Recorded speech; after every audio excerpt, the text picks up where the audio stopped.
Actually, tanghali na kami nagising. It's around 12 in the afternoon ata to. So, we start the day with the learning. And then, ayan, nag-start na ako maglinis. Kasi siya nandun na sa labas, naglalaro na siya. So, ayan, medyo hirap na ako kasi naglo-laundry na lang ako today. Masyadong malaking bahay para linisin. Pero this time, nagalit ako kay Liam. Sobra kasi ang kulit niya. Munti ka niya mahulog yung iPad. So, ayan, talagang matigas yung ulo niya. Sagad. So, we play Train Train Toot Toot. But it will not end very well kasi tinamad na rin siya. So, ayan, iniwan ko muna siya dyan habang naglalaro, habang ako naglilinis pa ikot-ikot sa bahay. After ko maglinis, lahat-lahat, makikita niyo ako dyan umupo and unexpectedly, kumain lang naman ako kasi nagugutom ako. Nakita ko may natira pa kasi siyang fries. So, ayan, kumain lang ako, pinapanood siya, etc. etc. Siyempre, as usual, Mommy's Day, kailangan natin bigyan ng oras, si Liam lang, 'di ba? So, ayan, naglalaro na kami dyan kasi napansin niya na ako at that time.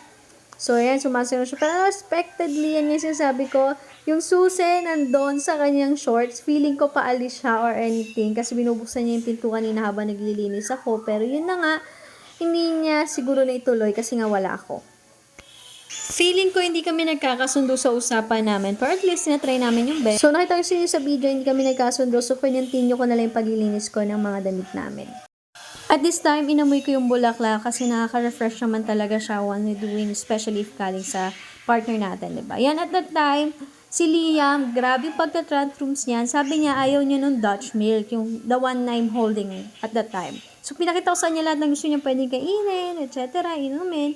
Pero in the end, Dutch milk pa din pinili niya. So, well, ano ba yung na-expect natin kay Liam, diba? Or kay isang mga bata, kung ano yung nakita nila or binigay natin, minsan yun yung gusto din nila, pero inaayawan nila ng una. Well, let's see. So, nililinis ko ng higaan namin kasi sabi niya, higa na siya. So, ayan, medyo mahaba-haba itong video na to kasi na-enjoy ko to actually.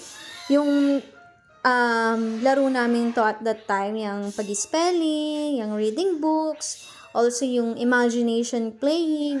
I like that kasi mas na-improve yung connection namin as mother and son. So, back to the story. One year ago, hindi pa siya nakakapag-talk totally, pero alam kong English na talagang words niya. Especially, most of the time, ang pinapanood niya naman Blippi, Peppa Pig, Lightning McQueen. Actually, si Lightning McQueen, the best yan. As in, 1, 2, 3, tapos na namin panoorin every day. And then, uulitin ulit namin that night para pagtutulog na siya. Actually, mandami niyang pinapanood na panay English lang talaga.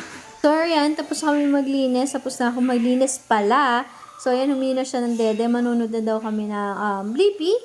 Pero hindi kami nagkasundo dyan actually kasi ang gusto niya pala is si McQueen. So, nag-away pa kami very light after this video. So, ayan, tumabi na siya sa akin. And then, goodbye guys! See you on the next vlog or mini vlog. Hindi pa ako maalam mag-vlog pero syempre sana tulungan niyo ako to improve my skills in this kind of entertainment. Pero syempre, si Liam, ano ba na-expect natin? Unexpectedly, ayan, nag-swimming siya. Bye-bye!